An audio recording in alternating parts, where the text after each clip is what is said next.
나이가 들면서 좋은 점 하나가 다른 사람에 대한 이해심이 커지는 것인데요. 예전에는 절대 이해 못하겠던 것들도 나이가 들면서부터는 그럴 수도 있지. 저 사람은 그런가 보다로 생각이 많이 바뀌더라고요. 살아온 삶이 길어지고 다양한 사람들을 많이 만나오면서 내가 알고 있는 세상만이 전부는 아니다라는 걸 깨닫게 되었거든요. 그래서 쉽게 누군가에 대해서 속단하려 하지 않고 이해하려고 노력합니다. 그런데요, 그럼에도 불구하고 참 이해가 안 되는 사람이 한 명이 있습니다. 바로 저희 동서예요. 잘못됐다는 건 아니지만 동서는 저라면 절대 하지 않았을 선택을 했거든요. 어떤 일이 있었는지 지금부터 그 사연에 대해 말해볼까 합니다. 저는 대학교 평생교육원 교수로 일하고 있습니다. 남편과는 소개로 만났는데 저희 시댁은 꽤 부유한 편입니다. 아버님은 저희 지역에서 종합건설사를 운영하고 계시는데 회사 규모가 좀 있는 편입니다. 남편과 도련님은 아버님 밑에서 일을 하고요. 저와 남편이 결혼을 할 때 어머님과 아버님이 그러시더군요. 아들 낳는데 최선을 다해달라면서요. 갖고 계신 재산은 아들 있는 집으로 다 넘겨줄 거라고 하시면서요.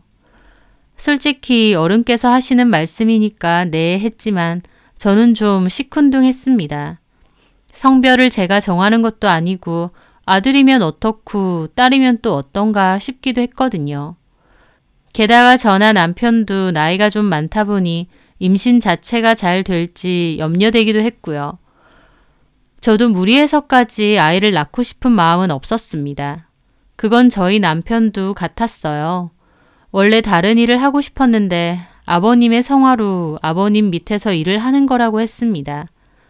성격 자체가 저랑 비슷한 면이 많은데 큰 욕심이 없어요. 아버님 재산 물려주시면 당연히 좋겠죠. 하지만 아버님 본인 재산 본인이 쓰고 싶은데 쓰시면 되고 저나 남편도 따로 재산이 적은 것도 아니다 보니 솔직히 엄청 큰 욕심이 있는 건 아니었습니다. 그렇기 때문에 아이에 대해서도 생기면 좋고 안 생겨도 어쩔 수 없다라는 게 솔직한 제 마음이었어요. 제 마음이 그렇게 절박하지 않아서 그런 걸까요? 정말 아이는 잘 안 생겼습니다. 어머님의 성화에 병원에서 검사도 해봤는데 큰 문제는 없다고 했어요. 남편이나 저나 둘 다요. 하지만 그럼에도 불구하고 임신은 잘 되지 않더라고요. 어머님은 조급해하시며 다른 방법이라도 찾아보자 하셨어요. 시험관 시술 같은 거요. 하지만 저는 솔직히 그렇게까지 아이를 갖고 싶진 않았습니다. 그래서 이런저런 변명으로 차일피일 미루기도 했죠. 저나 남편이 영 미적지근하게 나오니까 오히려 도련님과 동서는 의지에 활활 타올랐습니다. 도련님과 동서는 저희보다 먼저 결혼을 했는데요. 저희 남편과 달리 도련님은 야망이 많으신 분이에요. 건설사도 본인이 물려받고 싶어 하고요. 그렇다 보니 당연히 아이를 빨리 갖고 싶어 했던 것 같은데 그 두 사람에게도 아이는 없었습니다. 동서가 2번인가 3번 정도 유산을 했다고 하더라고요. 유산을 그렇게 많이 하다니 몸이 많이 약한가 보다 걱정했는데 나중에 알고 보니 자연유산을 했다기보다 성별을 알고 나서 화학유산을 한 것 같기도 했습니다. 임신했던 아이가 아들이 아니었던 것 같더라고요. 나중에 그 얘기를 들었을 때 참 놀라웠습니다. 돈이나 여유가 없는 상황도 아니고 딸도 낳고 아들도 낳아서 다 키우면 되지 굳이 그렇게까지 해야 했을까 싶었거든요. 하지만 동서는 아들, 그것도 첫째를 아들로 낳겠다는 것에 대한 집착이 꽤나 강했습니다. 아버님 건설사에 비서로 일했던 동서는 회사 안에서 도련님과 눈이 맞았었대요. 하지만 동선의 친정이 좀 가난하다 보니 결혼 반대가 심했다고 하더라고요. 결국 결혼시켜주지 않으면 도망간다면서 동서와 도련님이 도망까지 한번 갔었다네요. 그래서 저희 시댁에서도 마지못해 결혼을 허락하셨다고 하고요. 동서는 자기 친정이 가난하다는 걸 몹시 부끄러워했고 그 때문인지 돈에 대한 집착도 엄청 큰 편이었습니다. 저희 친정은 시댁만큼은 아니지만 웬만큼 여유가 있는 편입니다. 저희 부모님과 시부모님이 친하셔서 함께 골프 라운딩을 가시는 경우가 종종 있는데요. 저는 저희 부모님과 시부모님이 잘 지내시는 것 같아서 참 좋았는데 동서 입장에선 그게 많이 안 입고 온 것 같더라고요. 게다가 저희 집에선 귀한 것들이라고 자연산 전복이나 한우 선물 같은 걸 종종 보내시는데 동서는 눈에 띄게 표정이 안 좋습니다. 저에게 대놓고 돈 많은 친정도서 형님은 좋으시겠다며 비꼬는 듯한 소리도 했었고요. 아버님, 어머님은 형님만 좋아하시는 것 같다는 소리도 잘하면서 툴툴거리더라고요. 저를 안이 꼽게 보는 게 느껴질 때도 있었지만 그냥 동서 성격이 저런가 보다 하고 넘겼죠.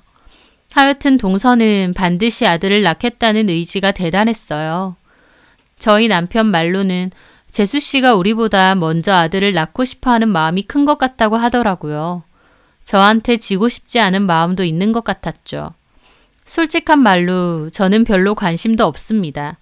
오히려 저는 차라리 도련님과 동서가 빨리 원하던 아들을 낳았으면 했어요. 그렇게 된다면 시부모님이 저에게 주는 압박에서도 벗어날 수 있을 테니까요. 하지만 동서에게 문제가 생기고 말았죠. 잦은 유산 때문인지 뭔지 원인은 모르겠지만 자궁적으로 문제가 좀 생겼다고 했습니다. 그래서 자연임신이 좀 힘들 수도 있다고 했고 동서는 몹시 망연자실했어요. 하지만 동서는 포기하지 않았습니다.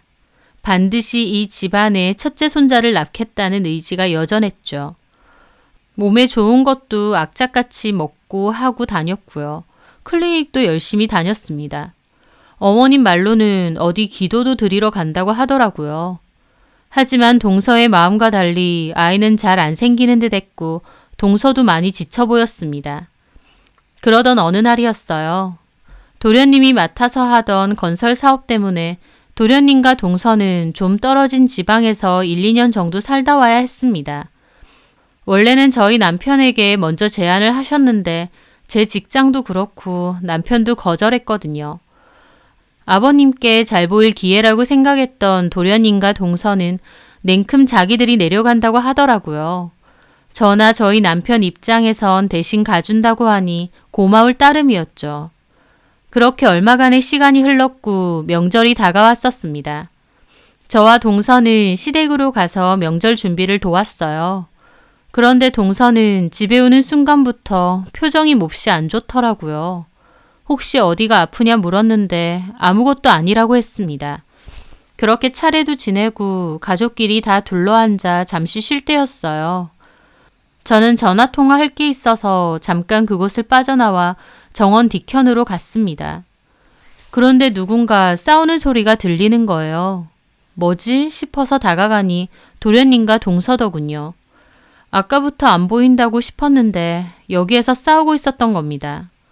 두 사람은 꽤나 격하게 싸우고 있었는데 동서는 울면서까지 화를 내고 있더군요. 아무렇지 않은 척하면서 이러고 있는 거 진짜 미치고 팔짝 뛸 것 같아. 그냥 집에 가고 싶어. 제발 진정 좀 해라. 너 같으면 진정하게 생겼어? 네가 인간이야? 너 하나 믿고 아는 사람 없는 그곳까지 내려가서 사는데 나는 집안에 팽개쳐놓고 너는 딴 년이랑 놀아나? 너 그 기집애한테 돈도 주고 선물도 주고 난리도 아니더라? 저는 숨어 들으면서 깜짝 놀랐어요. 그 지역에 내려가 있는 동안 도련님이 다른 여자와 바람을 핀 것 같았습니다. 어쩐지 동서의 얼굴이 몹시 상해 보였는데 그게 그 때문인가 싶더라고요. 그냥 만나고만 다닌 거면 내가 이러지도 않아. 근데 임신을 시켜? 너 진짜 미친 거 아니야? 그 기집애도 미친 거 아니냐고. 저는 그 말에 입을 틀어막았습니다. 도련님과 바람난 내연녀가 임신까지 한 모양이더라고요. 수술하라고 돈 줬어. 이 미친놈아. 내가 안 뒤져봤으면 영원히 모를 줄 알았지. 그렇게 동서는 울고 도련님은 잘못했다며 달래고 저는 조용히 발걸음을 옮겨 그곳을 빠져나왔습니다. 그런 사람처럼 안 보였는데 도련님도 참 별 수 없구나 싶더군요. 동서 아니면 안 된다고 하면서 가족이고 회사고 다 내팽개치고 도망까지 갔던 남자가 정작 결혼하고 나선 다른 여자랑 바람이라뇨. 도련님에 대한 실망이 정말 컸고 동서도 너무 안타까웠습니다. 동서가 어디 말도 못하고 속으로 얼마나 마음고생 심했을까 싶어서 안쓰럽더라고요. 하지만 몰래 들은 이상 절대 티내지 않아야겠다 다짐했죠. 두 사람은 싸움을 끝내고 다시 올라왔는데 동서도 어느 정도는 진정이 된 모양이었습니다. 같은 여자로서 동서가 얼마나 힘들까 마음이 쓰였지만 겉으론 절대 티내지 않았죠. 그런데 그 후에 좀 놀랄 일이 생겼습니다. 그 일이 있고 한 달 정도 지났을 무렵 동서가 갑자기 임신을 했다며 알려온 겁니다. 이미 4개월 정도가 되었다고 하면서요. 어머님은 왜 명절 때 말 안 했느냐고 하셨어요. 하지만 동서는 워낙 유산이 잦다 보니 이번에도 혹시 잘못될까봐 미리 말씀 못 드렸다고 하더라고요. 어머님 아버님도 몹시 기뻐하셨죠. 저도 처음엔 잘 됐다고 축하를 해줬어요. 그런데 가만 생각해보니 좀 그렇더라고요. 왜냐면 그때 두 사람이 싸울 때 내연녀가 임신을 했다고 어쩔 거냐고 한 게 떠올랐거든요. 그러면 동서도 임신을 하고 그 여자도 임신을 한 건가? 그 여자는 수술을 한 건가? 속에선 별 생각이 다 들더라고요. 하여튼 동서가 임신까지 했으니 도련님도 정신 차리고 그 여자는 잘 정리했겠지 생각했습니다. 그렇게 또 시간이 흘렀어요.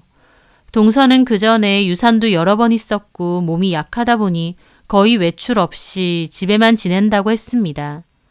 당연히 시댁 행사에서도 다 빠졌고요. 임신 중반이 지나면 병원에서 성별을 은근하게 알려주는데 이번엔 아들일 가능성이 높다고 했대요.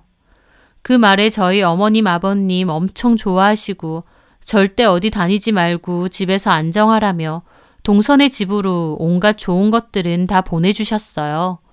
아버님은 나중에 아이 낳고 쓰라면서 동서차도 비싼 라인의 외제차로 바꿔주셨고요. 그토록 원하던 아들이니 저희 부부도 축하한다며 몇백만 원 상당의 고급 유모차와 침대도 선물했습니다. 어머님 아버님은 둘째네도 아들 임신했는데 너네는 소식 없느냐고 넌지시 그러시긴 했지만 확실히 전보다는 압박이 좀 덜해지셨어요. 그래서 저도 좋았죠. 그런데 하루는 어머님이 그러시더군요. 도련님이 내려가신 곳 현장 감찰 때문에 아버님하고 남편하고 다 같이 내려가야 되는데 그 김에 저희도 따라가자고요. 가서 동서 얼굴도 보고 지금 살고 있는 집에도 가보자 하시더라고요. 마침 저도 시간이 나서 간다고 했습니다. 동서 집에 도착했는데 어머님이 절대 동서에겐 아무것도 하지 말라고 엄명하셔서 식사도 전부 밖에서 먹었습니다. 그때 보니 어느새 동서 배도 많이 나왔더라고요. 어머님도 동서 배를 보시면서 기뻐하시고요. 아휴, 참 동그랗기도 하다. 아들 배라서 그런지 모양이 동그랗고 예뻐. 그러게요. 저도 어디서 들었어요. 아들 배는 앞으로 동그랗고 딸 배는 옆으로 퍼져 있다고 했던 것 같은데. 맞아. 그렇다더라. 우리 민기 닮으면 인물 좋을 거야. 그러게요. 동서도 또 미인이잖아요. 잘생겼을 것 같아요. 어머님은 그렇게 말하시면서 동서 배에다 손을 대보려고 하셨어요. 그런데 갑자기 동서가 화들짝 놀라면서 몸을 확 피하더라고요. 어머님도 당황해 하시고요. 죄송해요, 어머님. 임신하고 나니까 피부 같은 데가 너무 예민해요. 스치기만 해도 좀 따갑기도 하고 그래서 제가 놀래서. 괜찮아. 아우 미안하다. 물어보고 만졌어야 되는데. 아니에요, 어머님. 제가 너무 예민하게 굴어서 죄송해요. 아니야. 원래 임신하면 살갗 이런 데가 좀 예민해질 수도 있어. 내가 조심하마. 어머님은 그렇게 웃으시면서 다른 이야기로 화제를 바꾸셨어요. 그러다가 이야기가 흘러 저희 집에서는 왜 아기를 안 가지냐는 말도 나왔죠. 너네는 병원 다니고 있니? 그래서 제가 어색하게 그랬죠. 아니요, 요새는 안 다니는데. 왜 그래? 둘째네 임신한 거 보면서 느껴지는 거 없어? 부럽지도 않아? 부럽죠. 부러운데 제 말에 동서가 그러더라고요.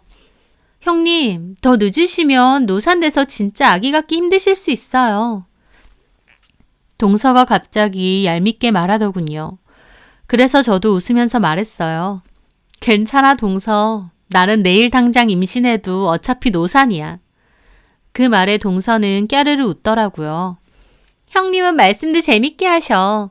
근데 형님은 정말 아기 생각 없으신 거예요? 생각이 없다기보다 생기면 좋고 아니면 어쩔 수 없으니까. 얘가 이렇다. 절박함이 없어. 너 내가 준 약도 안 먹었지? 한 번씩 먹어요. 그리고 아기가 절박하다고 생기나요. 에이, 그래도요, 형님. 사회적으로 성공하는 것도 좋지만 그래도 여자라면 엄마가 돼보는 게 가장 중요한 것 같아요. 저도 임신해보니 알겠는데 모성애 같은 감정 느껴보는 게 얼마나 귀중한 일이에요. 여자 인생에서 그만큼 큰 일도 없죠. 그렇지 않나요, 어머님?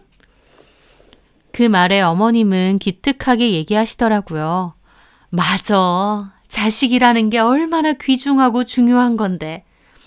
애를 낳아봐야 어른이 된다는 말도 있잖아요. 저도 벌써 철든 것 같고 그래요. 동서는 어머님과 죽이 척척 맞아 웃더라고요. 솔직히 그걸 듣는 제 기분은 마냥 좋지는 않았습니다. 임신 안 하는 저를 비아냥거리는 것 같기도 하고요. 친정 가난하다고 기죽어 살던 동서, 임신으로 기세가 등등했습니다. 이제 더 이상 아쉬울 게 없어 보였죠. 그런데 저는 그날 봐서는 안 될 것을 보고 말았습니다. 집으로 돌아가기 전 저는 잠깐 화장실을 들리려고 했습니다. 그런데 현관 쪽 화장실에는 아버님이 계신 것 같더라고요. 그래서 저는 어쩔 수 없이 안방 화장실로 가게 되었어요. 동서가 안 보이길래 도련님에게 잠깐 쓰겠다고 물어보니 그러라고 하더라고요. 저는 그곳에서 볼일을 보고 휴지를 버리려고 휴지통을 열어봤을 때였습니다. 순간 멈칫할 수밖에 없었어요. 왜냐고요? 사용한 휴지 사이에는 사용하고 돌돌 말아놓은 생리대가 몇 개 들어있었거든요. 생리대라니. 제가 임신해 본 적은 없지만 그래도 임신을 하면 생리가 안 나온다는 건 알고 있었습니다. 그런데 그곳에는 떡하니 사용한 생리대가 들어있었던 거였죠. 제가 알기론 어머님은 이미 완경을 하셨고 저는 그날이 아니니까 여자라면 동서밖에 없는데 임신한 사람이 생리라니 이게 도대체 어떻게 된 걸까 싶었습니다. 뭔가 이상하다 하면서 밖으로 나왔는데 마침 안방으로 들어오던 동서가 깜짝 놀라더라고요. 어머 형님, 왜 여기서... 동서 미안해. 저쪽 화장실은 아버님이 쓰시고 계셔서 어쩔 수 없이 왔어. 동서는 제 눈치를 슬쩍 살피더라고요. 그 얼굴이 마치 제가 뭔가를 눈치챘는지 확인하려는 것 같았습니다. 저는 아무렇지 않게 웃으며 그랬죠. 이제 갈게, 우리도. 네. 그렇게 어머님, 아버님과 저희는 동서에게 몸조리 잘하라고 하고 차에 올라탔습니다. 그렇게 집으로 돌아오는 길, 저는 머릿속이 복잡하더라고요. 임신한 사람이 왜 생리대를 쓸까? 혹시 아이한테 문제가 생겨서 피라도 나오는 걸까 싶기도 했죠. 하지만 그런 문제라면 병원에 가고도 남았을 텐데 그렇게 생각하다 저는 문득 명절 때 동서와 도련님이 싸우던 모습이 생각났습니다. 상대방 내연녀가 임신을 했는데 어쩔 거냐는 동서의 말이요. 게다가 바로 전날 어머님이 배를 좀 만져보려고 하니 화들짝 놀라던 모습도 스쳐 지나갔어요. 혹시... 에이 설마... 저는 머릿속에 떠오르는 그 생각을 애써 지워버리려고 했습니다. 그렇게 시간이 흘러 동서는 출산을 했습니다. 코로나 때문에 병원도 조리원도 다 외부인 출입이 안 된다고 해서 결국 퇴원 후 집으로 돌아오고 나서야 어머님, 아버님 그리고 저희 부부도 찾아갈 수 있었어요.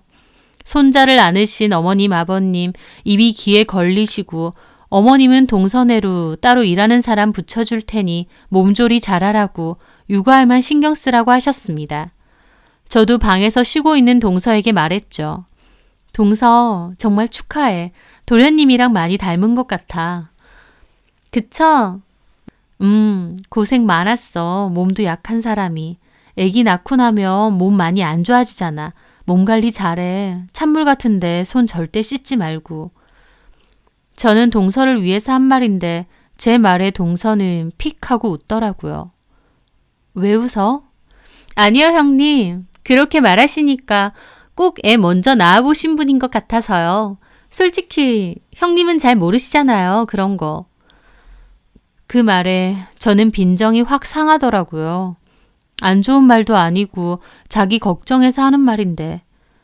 그런데 그 말을 하는 동서는 꼭 저한테 우월감을 가지고 있는 듯 했습니다. 너는 못 낳은 이 집안 손자, 내가 낳아줬다. 그런 느낌이랄까요? 그냥 지나칠 수도 있었지만 동서가 그렇게 나오니 저도 계속 의문이었던 그 말을 꺼낼 수밖에 없었습니다. 그래서 저도 웃으며 말했죠. 그래, 나는 모르지. 안 낳아봤으니까. 근데 동서, 그렇게 치면 동서도 잘 모르지 않아? 네? 저는 혹시 방 밖에서 다른 사람이 들을까 동서에게 다가가서 슬쩍 말했죠. 동서도 애 안 낳았잖아. 그치? 제 말에 동서는 얼굴에 핏기가 확 빠져나가는 것처럼 얼굴이 창백해졌어요. 네? 무슨 말이세요, 형님? 너무 당황하는 모습을 보자 내가 생각했던 게 맞았구나 싶더라고요. 저 애 진짜 동서애야?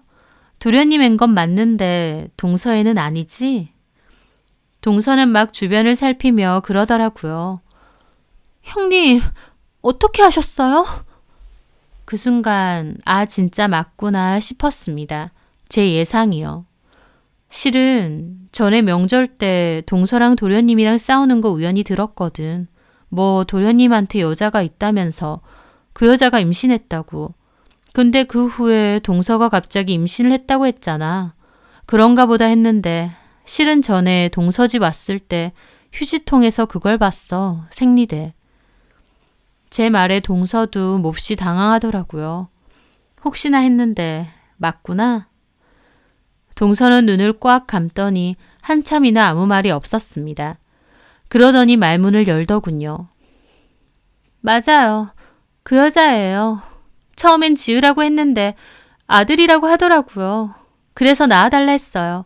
제가 키운다고 하면서요. 그 여자도 돈만 주면 그렇게 하겠다 하더군요.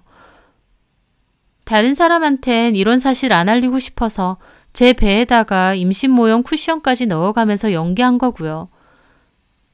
형님이 아실 거라곤 상상도 못했어요. 동서의 모습을 보자 저도 폭로한 게 괜히 미안하더라고요. 동서는 또 한참 생각에 잠겨 있다가 저한테 그랬습니다. 근데요, 상관없어요. 제 자식이라고 생각하고 키우려고요. 어쨌든 민기 씨 애는 맞잖아요. 동서는 괜찮겠어? 그럼요. 아무렇지도 않아요.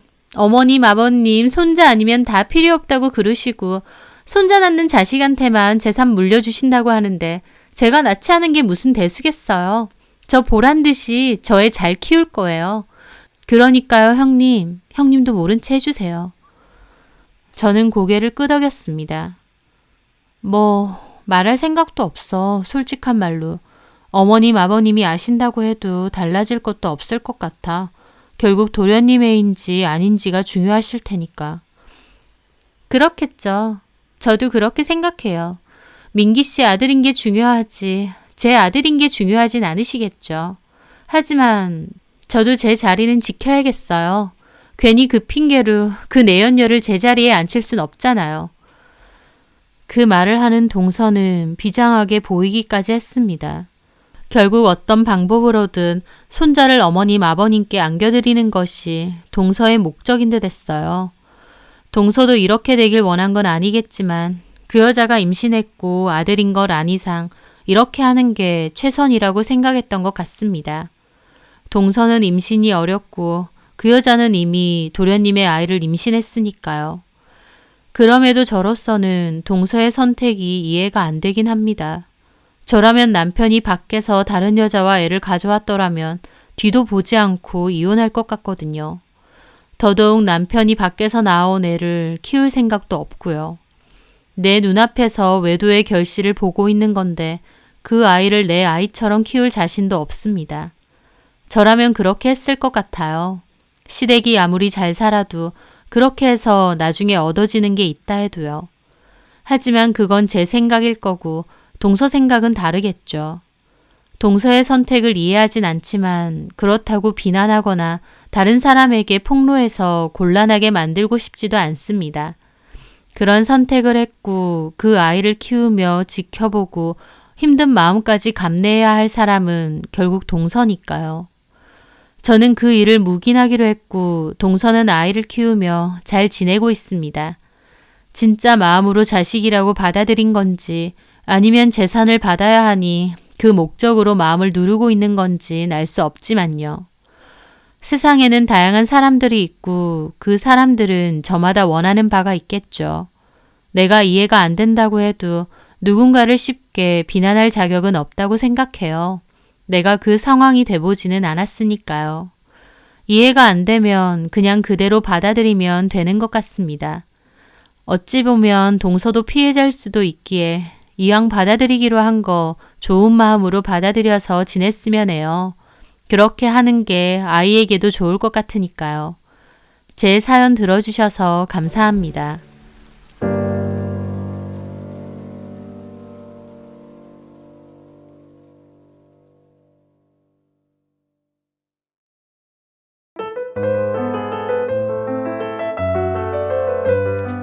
안녕하세요. 저에게는 아주 속 시원한 일이 있었는데요. 저 혼자 알고 있긴 아까워서 이렇게 사연으로 공유를 하려고 합니다. 저는 동아리 친구로 만났던 남친과 결혼을 하게 되었습니다. 연애 때는 다들 그렇겠지만 저희도 서로 죽고 못 사는 사이였어요. 사랑밖에 남 몰라 하던 시절이었죠. 그렇게 저희는 3년의 연애 끝에 결혼 약속을 잡게 되었는데 사실 형편으로만 보자면 결혼은 좀 힘든 상황이긴 했습니다. 왜냐면 저랑 남친은 대학 졸업 후에 같이 동거를 하면서 작은 토스트 가게를 운영했었는데요. 장사가 그렇게 잘 되는 건 아니다 보니 그냥 생활비만 버는 수준이었거든요. 취업보다는 장사를 해보자며 호기롭게 문을 열었지만 생각보다 장사가 잘 되진 않았어요. 저희 토스트가 맛있다는 단골 분들도 있지만 사실 지금 생각해보면 저희 가게가 크게 경쟁력이 있는 건 아니었거든요. 나름 남친과 유명한 토스트집 다니면서 신메뉴도 만들어보고 소스도 바꿔보고 홍보도 직접 발로 뛰어보고 했지만 그냥 소소하게 겨우 월세랑 생활비만 버는 정도였습니다. 저희는 그때 14평대의 오피스텔에 살고 있었어요. 주로 대학생들이 많이 사는 그런 곳이었죠. 서로 워낙 죽고 못 사는 사이다 보니 집도 작고 가진 것도 없어도 정식으로 결혼해서 부부가 되고 싶더라고요. 지금 생각해보면 철딱서니가 없긴 했지만 그래도 저희는 마냥 행복했습니다. 돈이 많아야 꼭 행복한 건 아니니까요. 그렇게 저희는 결혼을 하겠다고 했어요. 워낙 저랑 남친이 좋아 죽는 걸 알았던 저희 부모님은 결혼 허락을 해주셨고 시부모님도 우리가 도움 줄 건 없으니 너네 알아서 살라고 하며 허락은 해주셨습니다. 저희는 돈이 많지 않다 보니 작게 스몰 웨딩을 올렸고 그렇게 결혼 후 정식 부부가 되었어요. 남들이 보기엔 초라하고 작게 시작했을지언정 저희는 행복하고 만족하니 다 좋았습니다. 그런데 저희가 좋다는데 다른 사람도 아니고 저희 형님은 참 저희를 불쌍하고 안이 꼽게 보시더라고요. 저희 형님은 번화가에서 큰 프랜차이즈 고깃집을 운영하고 계셨어요. 아주버님은 회사에 다니시고 형님과 형님네 어머님이 운영하시는 건데 나중에는 형님 어머님은 손을 떼셨다고 했습니다. 그 고깃집은 규모도 있고 장사도 꽤 잘 됐죠. 그러다 보니 저희 시댁에서 형님의 입김은 아주 셌습니다. 시부모님도 그렇고 아주버님도 꼼짝 못하셨죠. 돈을 워낙에 잘 버셨으니까요. 저희가 결혼한다고 했을 때 형님이 그렇게 혀를 차면서 저희 남편더러 뭐라고 하셨대요. 도련님, 그렇게 어린 나이도 아니구만. 생각이 없어요? 무슨 어린애들도 아니고 사랑만 있으면 되는 게 결혼인 줄 아세요?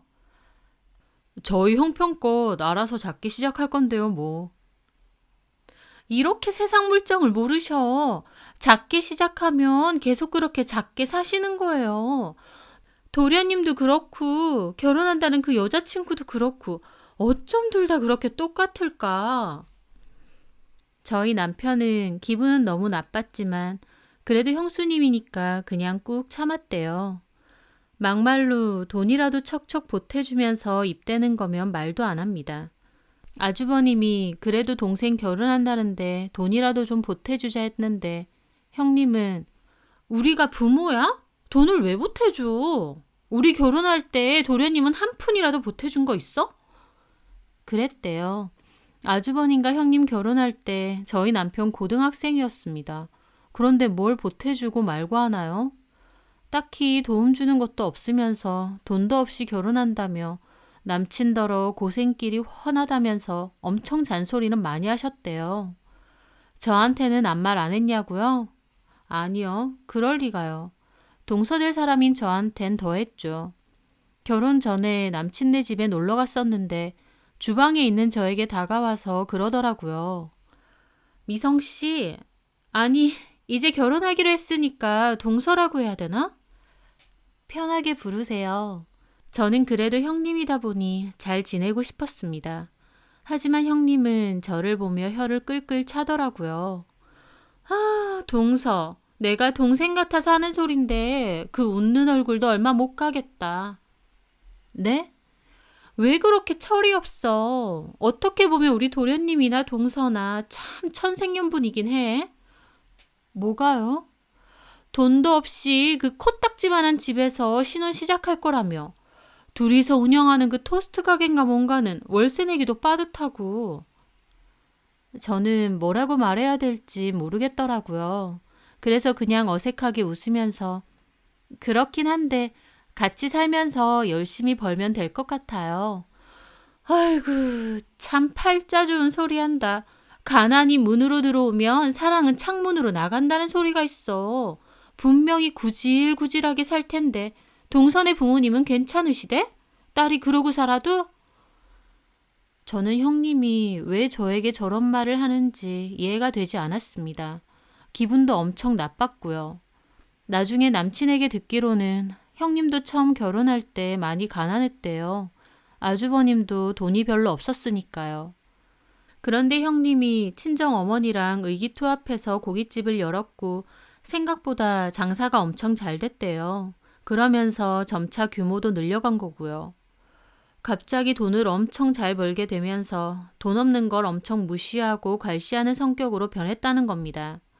돈 맛을 뒤늦게 본 졸부 마인드, 딱 그거죠.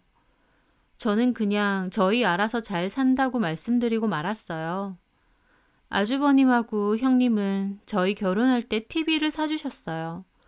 그것도 감사한 일이긴 한데 TV 하나 사주고 얼마나 입을 댔는지 모릅니다.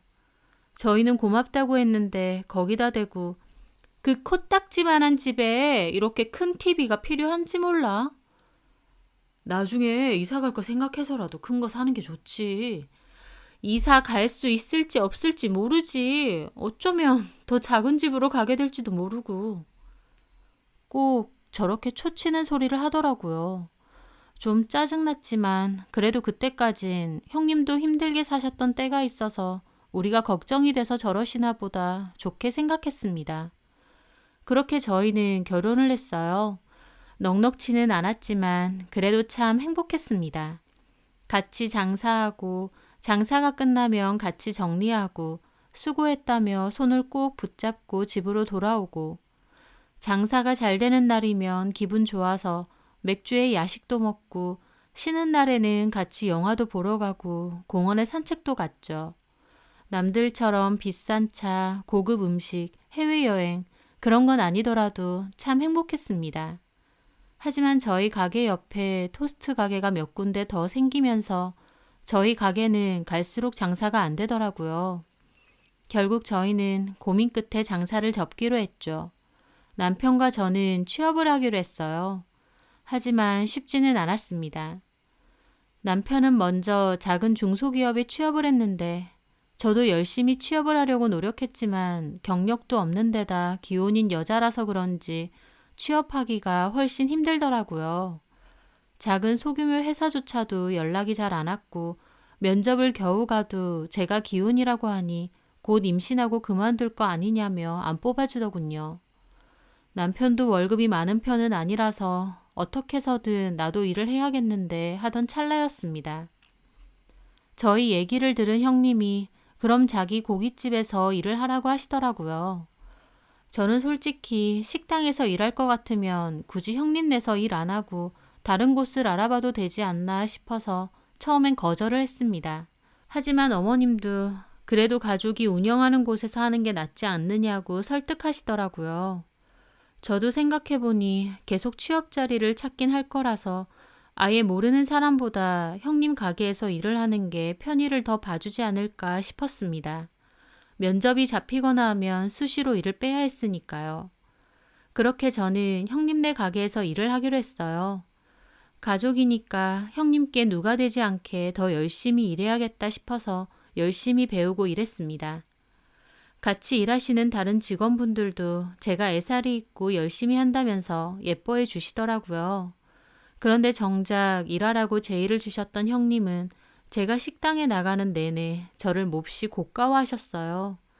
저만 보면 동서, 이것 봐. 내가 개고생한다고 했지?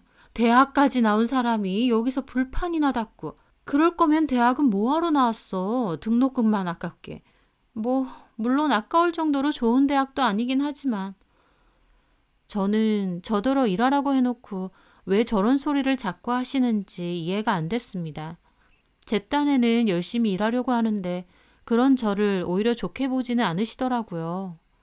저는 웬만한 소리는 그냥 웃고 넘어갔는데 자꾸 그런 일이 반복되자 저도 스트레스를 받게 되었어요. 그래서 한 번은 형님에게 대놓고 말을 한 적도 있어요. 형님, 근데 왜 자꾸 저더러 뭐라고 하세요? 저 나름 열심히 일하고 열심히 살려고 하는데요. 안타까워서 하는 소리 아니야. 처음 결혼할 때 내가 뭐라 그랬어? 내 말 딱 맞지? 돈 없이 결혼하면 불행하다고. 형님, 저 돈 없는 건 맞는데 불행하진 않아요. 행복해요. 민규 씨랑 저 서로 위해주고 얼마나 좋은데요. 아휴, 정신승리 하지 마. 그럴수록 더 안 돼 보이니까. 형님은 제가 하는 소리는 다 정신승리라고 하더라고요. 제가 행복한 척 하는 거라고요. 저는 일을 할수록 형님 때문에 짜증이 났습니다. 그리고 한 번은 그런 일도 있었어요. 가게로 형님 친구분들이 식사하러 오신 겁니다. 저는 물을 가져다 드렸어요. 메뉴 선택하시면 다시 불러주세요. 저는 웃으며 그렇게 말했는데 그중 한 분이 그러더라고요. 못 보던 직원이네. 새로 왔어요? 제 말에 옆에 앉아 계시던 형님이 심드렁하게 그러더군요. 얘가 우리 동서야. 내가 전에 말했던. 형님 말에 친구분들도 그렇냐며 저를 다시 봤습니다. 도대체 친구들한테 저에 대해 무슨 소리를 했나 싶긴 한데 그래도 그냥 웃으면서 자리를 뜨려고 했죠. 근데 뒤에서 들리는 소리가 그래도 네 말보다는 착하고 싹싹해 보이는데? 원래 저렇게 생각 없는 애들이 실실 웃고 착해 보이고 그래. 진짜 열받더라고요. 그러면 가게에서 일하는데 인상 쓰고 다녀야 되나요? 제가 뭘 하든 저를 안 좋게만 생각하는 형님이었습니다. 일을 하려고 홀에서 왔다 갔다 하다 보니까 듣기 싫어도 형님과 친구분들 대화가 들리더라고요. 그래도 쟤는 나 덕분에 저러고 사는 거지. 일자리도 없는 거 불쌍해서 내가 여기서라도 일하라고 했다. 좋은 형님이네. 그러니까 쟤를 누가 받아주겠니? 얼핏 들리는데 못 들은 척 하려고 하니 정말 고역이더라고요. 도대체 내가 왜 형님과 얼굴도 잘 모르는 형님 친구분들의 뒷담 대상이 되어야 되는지 이해가 되지 않았습니다. 그날 남편에게 울면서 이 모든 사실을 다 말했고 남편도 화를 내며 그냥 거기 그만두라고 하더라고요. 그냥 그만두자. 내 월급으로 빠듯해도 생활 되잖아. 그렇긴 한데 나도 회사 취업하기 전까지만 다니려고 했지. 됐어. 스트레스 받아서 없던 병도 생기겠어. 거기 그냥 관둬. 형수님 변해도 완전 변했어. 결혼 초엔 안 그랬거든. 근데 고깃집 잘 되면서 무슨 자기가 엄청 떼부자라도 된 것처럼 거들먹거리고 우리 엄마 아빠도 무시한다니까? 우리 형도 참는 거 여러 번이었는데 알다시피 우리 형 전에 주식 사고 쳤을 때 형수님이 그거 메꿔줬잖아. 그래서 형도 그냥 참고 사는 거래. 형이야 본인 돈 사고 수습해줬으니 그렇다 치지만 우리가 왜 그런 걸 참고 살아야 되냐? 우리한테 뭐 해준 게 있다고. 됐다 그래. 미성이 너 내일 당장 그만둔다고 말해. 남편 말을 듣고 저도 고개를 끄덕였습니다. 일 자체는 재밌고 같이 일하시는 분들도 다 잘해주셔서 좋은데 형님 때문에 저도 스트레스가 너무 심했어요. 저만 보면 그렇게 불쌍하다느니 안 됐다느니 하시니까요. 저희 형님 가만 보니 저를 아래로 낮춰보면서 본인이 더 우월하다 느끼시고 그걸 즐기시더라고요. 남편까지 그만두라고 난리쳐서 저는 그냥 다른 데서 일하고 말지 더 이상 여기선 일 안 해야겠다 생각했어요. 톡 까놓고 가족이라서 제 편의를 더 봐주는 것도 아니었고 그렇다고 월급을 더 챙겨주는 것도 아닌데 거기서 스트레스 참아가며 일을 해야 되는 이유는 하나도 없었습니다. 그래서 며칠 뒤 형님에게 그랬죠. 형님, 저 이번 달까지만 일하고 그만둘게요. 왜? 그냥 취업 준비에 좀 더 신경 쓰려고요. 형님 때문에 도저히 못 다니겠다 소리는 못했던 저는 그렇게 둘러댔습니다. 하지만 형님은 여기서 뭐 얼마나 일했다고 고세 그만둔대. 동서, 그런 식이면 사회생활 못해. 요거 조금 힘들다고 그만두면 어디 가서 버틸 건데. 저는 부글대는 속을 참으며 그냥 이번 달까지 일하겠다고 했어요.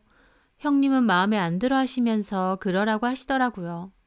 그런데 가끔 가게에 나오는 형님의 친정어머니가 오시던 날이었어요. 가게도 브레이크 타임이라 직원분들도 탈의실에서 다 쉬고 있었거든요. 형님하고 친정어머니는 테이블에 앉아서 얘기 중이셨고요.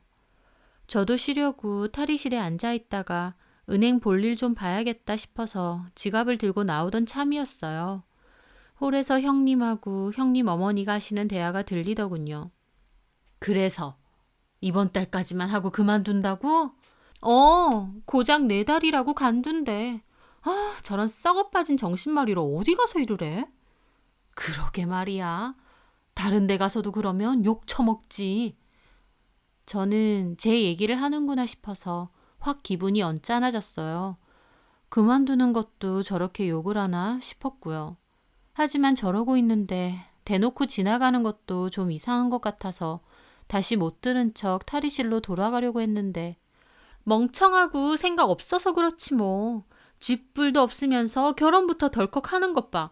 그러니까 저러고 살지. 나는 저런 애를 딸로 나올까 봐 무섭다니까. 그러게 말이다. 여자라면 너처럼 야무지고 똑 부러져야지. 그럼 대학 실컷 보내놨더니 남자랑 동거나하고 되도 않는 장사한다고 하다가 말아먹고 한심해 정말. 이것도 봐. 내가 지 생각해서 일하라고 했는데 꼴랑 4개월 일하고 때려치잖아. 하여튼 쟤나 우리 도련님이나 골빈 것들끼리 잘 만났어. 평생 저러고 살라지 뭐. 저는 그 소리를 듣는데 너무 화가 나더라고요. 제가 도대체 형님에게 저런 소리를 들을 이유가 뭔가요? 저는 걸음을 돌려 형님 앞으로 갔습니다. 형님, 지금 말 다 하셨어요? 깜짝이야. 뭐야? 언제 여기 있었어? 저 없을 때 왜 제 얘기 자꾸 하세요? 형님은 잡아떼시더라고요. 내가 언제? 동서 얘기 아닌데? 제가 다 듣고 하는 소리예요. 말 나온 김에 한번 물어볼게요. 제가 형님한테 무슨 피해 드린 거 있어요? 왜 자꾸 제 뒤에서 제 얘기하고 다니시냐고요. 저 여기서 일하면서 나름 형님한테 폐 안 끼치려고 정말 열심히 일했어요. 근데도 뭐가 못마땅해서 자꾸 저를 욕하시는 거예요. 제가 따지자 형님도 코웃음을 치시더라고요. 욕이라고 생각하면 안 되지. 내가 보기에 오죽 동서 상황이 안 돼 보였으면 그러겠어? 제 상황이 어떤데요? 돈도 없으면서 결혼부터 덜컥하질 않나. 대학생 애들이나 사는 오피스텔에서 신혼살림 차리고 그러다가 앞으로 계획에도 없는 임신하겠지. 쥐뿔도 없어서 애도 지질이 궁상으로 키울 거고. 저는 기가 막혀 따졌습니다. 악담하세요? 있지도 않은 애까지 욕하세요? 너 같은 애들 딱 그러고 사니까 하는 소리야. 나는 동서가 그러고 살게 불보듯 보이니까 걱정돼서 하는 소리고. 동서, 세상이 만만해? 지금이야 행복하겠지. 그치만 시간 좀만 지나봐. 내 발등 찍었구나. 형님이 말릴 때 결혼 안 했어야 되구나. 후회 안 할 것 같아? 후회하든 말든 제 인생이에요. 제 선택이고요. 형님한테 도와달라 한 적도 없어요. 근데 무슨 권리로 제 욕을 이렇게 하시냐고요. 제 말에 옆에서 형님은 얼굴을 구기며 더 뭐라고 하시더군요. 이것 봐봐. 지 위에서 해주는 말인데도 저렇게 눈 동그랗게 뜨고 성질만 발탁해서는. 형님! 제가 화가 나서 소리 지르자 이번엔 형님 어머니도 벌떡 일어나시더라고요. 이봐요, 정의동서. 형님이 틀린 소리 하는 것도 아니구만. 어디서 그렇게 큰 소리야? 형님은 지 생각해서 일부러 일자리까지 마련해줬구만. 이래서 검은 머리 짐승은 걷어주는 게 아니라니까. 모녀가 아주 똑같더라고요. 저는 바로 탈의실로 가 제 옷하고 가방을 챙겨 나왔습니다. 그리고 형님 어머니에게 갔죠. 형님 어머님, 검은 머리 짐승은 걷어주는 거 아니라고요? 누가 누굴 걷어줬는데요? 제가 여기서 꽁으로 일했어요? 아니면 제발 일 좀 시켜달라고 부탁했나요? 형님 먼저 일하라고 하셨고 저 정당하게 일했습니다. 형님이 저를 걷어주고 말고 할 상황 아니거든요. 저는 형님에게도 말했죠. 형님, 저 개무시하고 업신여기면 본인이 더 잘난 것 같고 우월해 보이세요? 그래서 말도 안 되는 소리 해가면서 저 헐뜯고 뒤에서 욕하는 거냐고요. 저요, 형님이 말도 안 되는 소리 해도 아무한테도 형님 욕한 적 없어요. 저희 부모님한테도요. 형님이 돈이 있으면 뭐 얼마나 있다고 사람 개무시하세요. 제발 부끄러운 줄 아세요. 저는 그렇게 말하고 자리를 떠났습니다. 하고 싶은 말 다 쏟아부어서 속은 엄청 시원한데 눈에선 눈물이 줄줄 나더라고요. 정말 비참하고 속상하고. 돈 없어도 사랑해서 결혼했고 우리는 그걸로도 충분히 행복한데 왜 자기가 나서서 너는 불행해야 된다, 힘들어야 된다, 그렇게 연부를 외는지 이해가 안 되더라고요. 제가 힘들고 불행해야만 결혼 말렸던 본인 말이 다 맞다고 생각하시겠죠. 하지만 제 결혼 생활에서 유일하게 힘든 이유는 형님밖에 없었습니다. 저는 그 길로 집으로 갔고 남편이 퇴근하고 오자마자 엉엉 울며 이 일을 다 말했습니다. 남편 엄청 화가 나서 형님에게 전화했고 한바탕 싸웠어요. 그리고 얼굴 보고 살지 말자고 소리 질렀고요. 그렇게 저희 집과 형님네는 사이가 완전히 틀어졌고 시댁을 갈 일이 있어도 겹치지 않게 가게 되었습니다. 시부모님은 언제까지 이럴 거냐고 뭐라고 하셨지만 저는 도무지 형님 얼굴 보고 싶지도 않았어요. 형님네 가게를 그만두고 나서 저는 계속 취업 자리를 알아봤지만 생각처럼 취업은 쉽지 않았습니다. 그런데 정말 인생은 한 치 앞도 모른다는 말처럼 뜻밖의 상황이 펼쳐졌습니다. 저희 아버지가 할아버지로부터 상속받은 외곽 지역에 집과 땅이 있었는데 원래는 크게 가치는 없었거든요. 할머니가 거기 사시다가 돌아가신 후 거의 방치되어 있기도 했고요. 그런데 거기에 소방도로 개설이 확정되면서 저희 집은 토지와 건물에 대한 보상금을 받게 되었던 겁니다. 평범했던 저희 집에 꽤나 큰 보상금이 들어오게 되었어요. 이런 얘기 남일인 줄만 알았는데 저희 집에도 생각지도 못한 대박이 터진 겁니다. 저희 부모님은 저에게 이 사실을 알려주셨고 저한테도 일정 금액을 주신다고 하셨어요. 너무 좋더라고요. 살면서 이런 일은 처음이었거든요. 남편도 엄청 기뻐하고요. 그 돈으로 집을 조금 제대로 된 곳으로 옮기고 싶기도 했는데 저는 생각을 달리 먹었습니다. 다시 장사를 시작하기로 마음먹은 거죠. 이미 장사를 한번 말아먹은 터라 섣불리 시작했다간 괜히 보상금까지도 말아먹을 위험이 크긴 했어요. 하지만 어차피 취업도 힘든 데다 예전의 실패를 밑거름 삼아 이번엔 좀 더 잘할 자신이 있었거든요. 토스트 가게 할 때도 그렇고 형님네 가게에서 일할 때도 손님 대하고 장사하는 일이 워낙 적성에 잘 맞다 싶기도 했고요. 저는 부모님께 이 일을 말씀드렸고 부모님도 너한테 주는 돈이니 알아서 하라고 하셨습니다. 저는 겁없이 무턱대고 장사를 했던 예전과 달리 이번엔 정말 많이 알아보고 열게 되었죠. 그렇게 저는 배달 도시락을 판매하는 가게를 열게 되었습니다. 나름 주변의 입지와 상권, 고객층 등을 열심히 따지고 알아본 후에 시작한 거였어요. 정말 죽기 살기로 열심히 했습니다. 그리고 제 노력의 결실처럼 매출은 꾸준히 좋아지기 시작했어요. 신선한 식재료에 신경을 특히 썼고 메뉴도 다양하게 준비를 했습니다. 가격도 합리적인 편이라서 꾸준하게 이용해 주시는 분들도 많더라고요. 다이어트 전문 도시락들도 만들어서 여성분들에게도 인기가 좋았고요. 제가 처음에 다시 장사를 한다고 했을 때 이 소식을 들은 형님은 엄청 비웃었대요. 한번 말아먹은 것도 모자라서 또 그러냐고, 얼마나 잘하는지 두고 보겠다고요. 하지만 보란듯이 저희 가게는 자리를 잘 잡았습니다. 남편에게 우스갯소리로 회사 너무 힘들면 가게에서 같이 일하자고 할 정도로요. 하지만 남편은 장사가 잘 돼서 너무 좋지만 그래도 장사라는 게 또 언제 어떻게 될지 모르니까 자기는 회사에 계속 다닌다고 하더라고요. 저도 그 말에는 공감했습니다. 한 사람은 꾸준하게 돈을 버는 쪽이 훨씬 안정성이 있으니까요. 그런데 정말 남편 말대로 장사라는 게 언제 안 될지 모르는 게 맞는 것 같아요. 왜냐면 제가 일을 하고 1년 뒤 코로나가 터지게 되었거든요. 다행히 저희 집은 코로나가 터져도 괜찮았습니다. 오히려 매출은 더 좋아졌어요. 배달과 포장 전문이다 보니 때 아닌 코로나 특수를 경험하게 됐거든요. 코로나가 한창일 때 외식은 거의 안 하고 포장이나 집에서 배달을 많이 시켜 먹다 보니 저희 집도 그 덕에 매출이 상당히 높아진 겁니다. 단골도 확 늘었고요. 그런데 얘기를 들어보니 형님네 집은 저희 집과는 반대 상황이 됐더라고요. 외식 손님 자체가 확 줄어든 데다 거리두기랑 영업 제한 때문에 형님네 가게는 매출이 반토막 나다 못해 거의 없어질 지경이 된 거죠. 정말 아무도 예상치 못한 일이었을 겁니다. 그때 잘 되던 가게들도 문을 닫는 일이 많았으니까요. 형님네는 규모도 큰 데다 번화가에 있다 보니 월세도 엄청 많이 나갔는데 장사를 못하니 그 월세를 감당하기가 힘들어진 겁니다. 하지만 형님은 계속 버티셨다고 했습니다. 그렇게 시간이 지나면서 저희 집은 나름 탄탄한 단골층을 잡아서 꾸준한 매출을 잡고 있었는데 형님네는 결국 버티지 못하고 가게 문을 닫았다고 했어요. 코로나 때문에 가게가 그렇게 문을 닫게 된 건 정말 안타까운 일이었죠.